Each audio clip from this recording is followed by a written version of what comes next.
نحمده ونصلي ونسلم على رسوله الكريم اما بعد اعوذ باللہ من الشیطان الرجیم بسم اللہ الرحمن الرحیم۔ سامعین کرام، آج کے اس موضوع میں ہم استقبال رمضان پر روشنی ڈالنے والے ہیں۔ ماہ رمضان کی آمد ہے اور اسی سلسلے میں تمام امت مسلمہ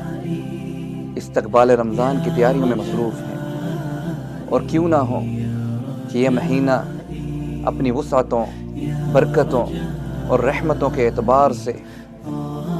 اپنا ثانی نہیں رکھتا۔ اسی مہینے میں رب کی رحمت جوش پر ہوتی ہے، اور اسی جوش رحمت میں اللہ تعالیٰ تمام مسلمانوں کو جہنم سے نجات عطا فرماتے ہیں، تمام مسلمانوں کی مغفرت عام کے فیصلے کیے جاتے ہیں۔ اور امت مسلمہ کے ساتھ ساتھ میں قربان جاؤں اپنے نبی آقا آخر الزمان احمد مجتبی محمد مصطفیٰ صلی اللہ علیہ وسلم پر۔ صحابہ کرام فرماتے ہیں کہ استقبال رمضان کی آمد کے سلسلے میں رسول اللہ صلی اللہ علیہ وسلم اس قدر منتظر ہوا کرتے تھے، آپ صلی اللہ علیہ وسلم رمضان المبارک سے اتنی زیادہ محبت فرمایا کرتے تھے کہ اکثر اس کے پانے کی دعا کیا کرتے تھے، اور دعا کرنے کے ساتھ ساتھ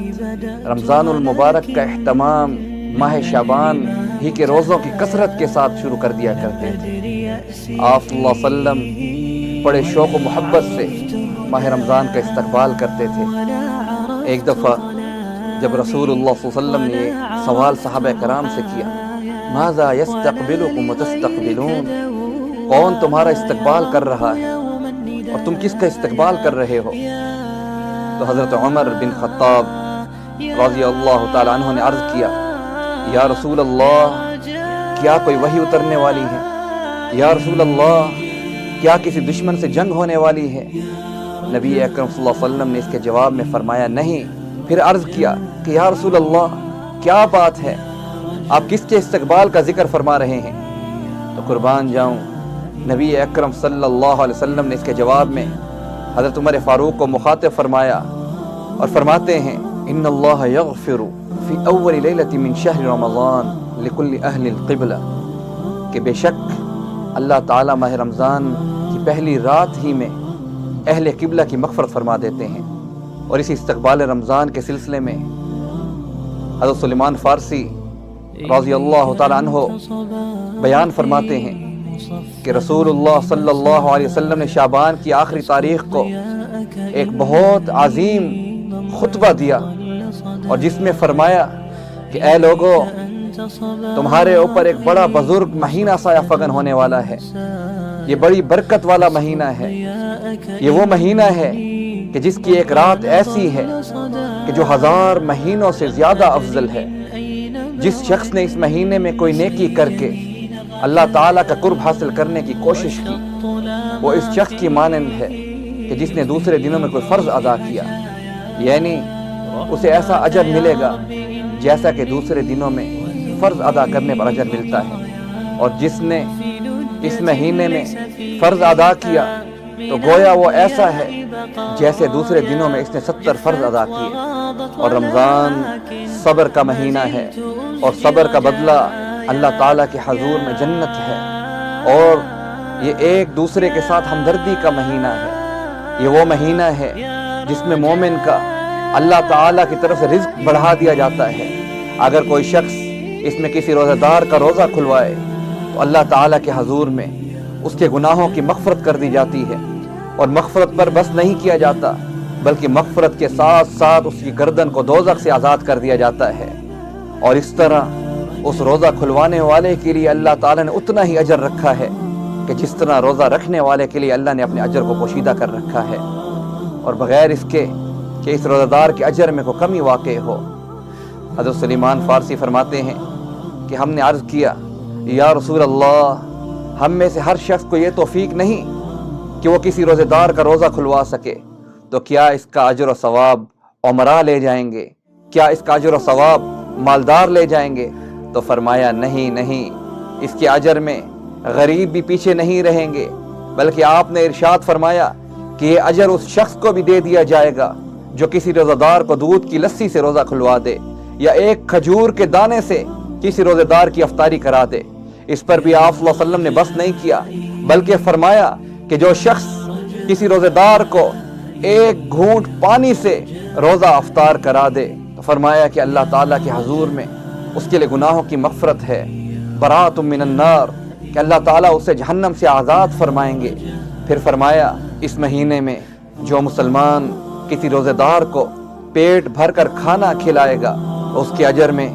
اللہ تعالیٰ اس مسلمان کو حوض کوثر سے میرے ہاتھوں پانی پلائے گا، اور جب وہ مسلمان میرے ہاتھوں سے حوض کوثر سے وہ پانی پی کر اپنے آپ کو سیراب کر لے گا تو رب کے حکم سے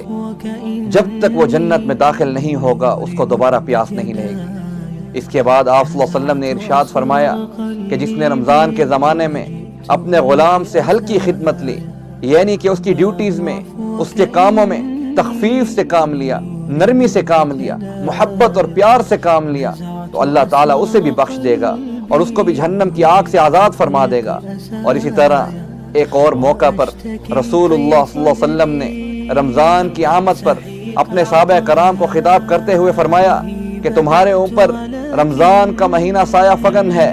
جو نہایت مبارک مہینہ ہے، اور اس مہینے کے روزے اللہ تعالیٰ نے تم پر فرض کیے ہیں، اور اس میں بہشت کے دروازے کھول دیے جاتے ہیں، جہنم کے دروازے بند کر دیے جاتے ہیں، اور سرکش شیاطین کو قید کر دیا جاتا ہے، اور اس میں ایک رات ایسی ہے جو 1000 مہینوں سے افضل ہے۔ جو اس کے خیر سے محروم رہا، جو اس ماہ رمضان میں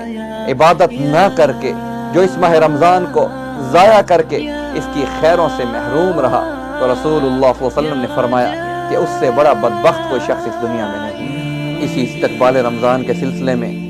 رسول اللہ صلی اللہ علیہ وسلم ارشاد فرماتے ہیں کہ جب رمضان کی پہلی رات ہوتی ہے، سرکش شیاطین و جنات کو قید کر دیا جاتا ہے، اور جنت کو مزین کیا جاتا ہے، اور جنت کے تمام دروازے کھول دیے جاتے ہیں، پھر کوئی دروازہ بند نہیں کیا جاتا، اور جہنم کے تمام دروازے مسلمانوں پر بند کر دیے جاتے ہیں، اور پھر اس کا کوئی دروازہ نہیں کھولا جاتا۔ منادی کرنے والا رب کی طرف سے ندا لگاتا ہے، یا باری الخیر، اے خیر کے طالب آگے بڑھ، اور اس کے بعد پھر وہ ندا لگانے والا ندا لگاتا ہے کہ اے شر کے طالب رک جا، رک جا، اے شر کے طالب شر سے باز آ جا، ابھی توبہ کے دروازے کھلے ہیں، تیرا رب بڑا غفور رحیم ہے، تو توبہ کر، تیرا رب تجھے معاف کر دے گا۔ اور اسی مہینے میں اللہ تعالیٰ بہت سے لوگوں کو جہنم سے آزاد فرماتے ہیں، اور یہ معاملہ صرف ایک رات تک بس نہیں ہوتا، بلکہ جب تک ماہ رمضان کی آخری رات تک نہیں گزر جاتی، اللہ تعالیٰ کی رحمت کا یہ سلسلہ جاری و ساری رہتا ہے۔ اس استقبال رمضان کے سلسلے میں میں ایک اور حدیث مبارکہ آپ کے سامنے پیش کرنے جا رہا ہوں۔ رسول اللہ صلی اللہ علیہ وسلم کا ارشاد مبارکہ ہے، جب تمہارے پاس رمضان جیسا بابرکت مہینہ آتا ہے تو اللہ تعالیٰ تمام مسلمانوں کو اپنی رحمت سے ڈھانپ لیتے ہیں، تمام مسلمانوں کے گناہوں کو معاف کر دیا جاتا ہے، اس طرح تمام مسلمانوں کی دعاؤں کو قبول کیا جاتا ہے۔ بس تم بھی اپنی طرف سے اللہ تعالیٰ کو بھلائی دکھاؤ، بے شک وہ نہایت ہی بدبخت ہے جو اس مہینے میں اللہ کی رحمت سے محروم رہا۔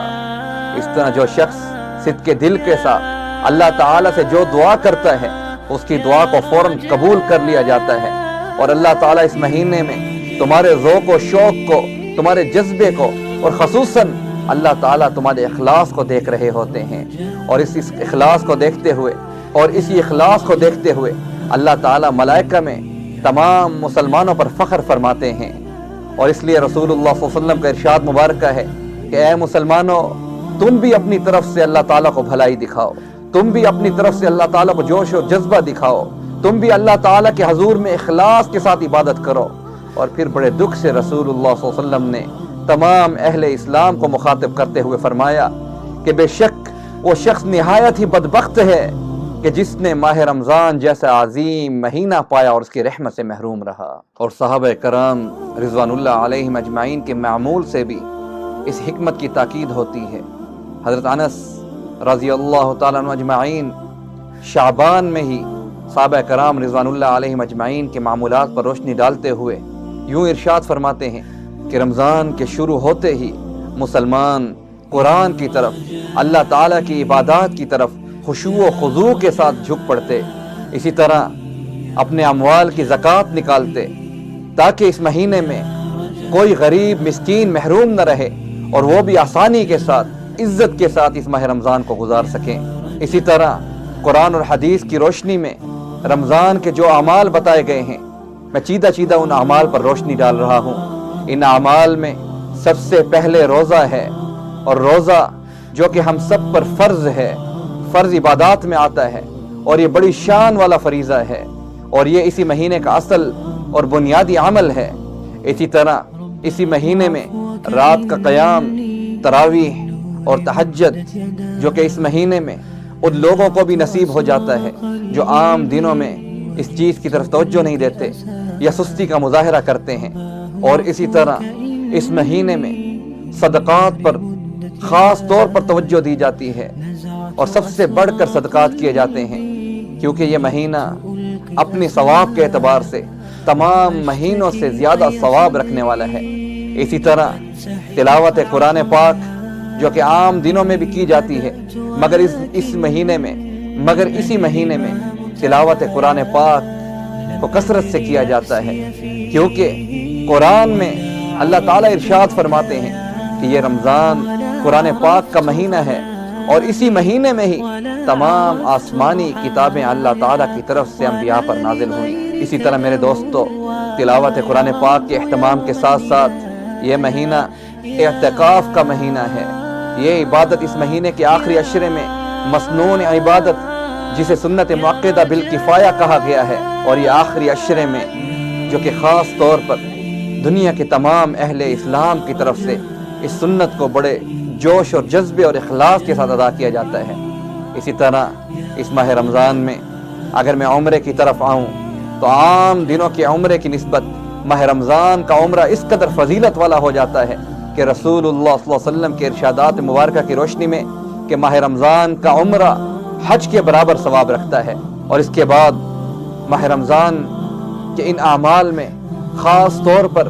ایک رات ایسی آتی ہے جو حدیث مبارکہ کی روشنی میں کہ 1000 مہینوں سے زیادہ افضل وہ رات کہ جسے لیلۃ القدر کہا جاتا ہے۔ یہ عظیم اور فضیلت والی رات اس مہینے کا ایک خاص حصہ ہے۔ اس کے ساتھ ساتھ میرے دوستو، ذکر و اذکار، استغفار، درود شریف، دعاؤں کی کثرت کی جاتی ہے۔ جو عبادات اللہ تعالیٰ کے حضور میں کی جاتی ہیں، عام دنوں کی نسبت اللہ تعالیٰ ان عبادات کو خاص طور پر سنتے بھی ہیں، خاص طور پر اپنے حضور میں قبول بھی فرماتے ہیں۔ میرے دوستو، رمضان المبارک میں کیے جانے والے اعمال، چاہے وہ ذکر ہے، چاہے وہ فکر ہے، چاہے وہ دعا ہے، چاہے وہ تلاوت قرآن ہے، چاہے وہ نوافل ہیں، چاہے وہ تہجد ہے، عام دنوں کی نسبت اللہ تعالیٰ کے حضور میں زیادہ مقبولیت پاتے ہیں۔ اسی طرح خصوصاً اس مہینے میں صلہ رحمی کرنا، اپنے غریب رشتہ داروں کے علاوہ عام مسلمانوں کی مدد کرنا، صدقہ خیرات کرنا اللہ تعالیٰ کے حضور میں زیادہ اجر و ثواب رکھتا ہے۔ تو اللہ تعالیٰ ہمیں ماہ رمضان کے آنے پر اس کو صحیح طور پر منانے کی توفیق عطا فرمائے، اور اسی طرح رسول اللہ صلی اللہ علیہ وسلم کی اس حدیث مبارکہ پر میں اس موضوع کو ختم کروں گا کہ جب رجب کا مہینہ آتا تو رسول اللہ صلی اللہ علیہ وسلم کی لسان اطہر سے صحابہ کرام کو یہ کلمات سننے کو ملتے: اللہم بارک لنا فیہ رجب والشعبان وبلغنا رمضان، کہ اے اللہ ہمیں رجب اور شعبان کی برکتیں عطا فرما اور اپنے فضل و کرم سے ہمیں رمضان تک پہنچا دے۔ وما علینا الا البلاغ۔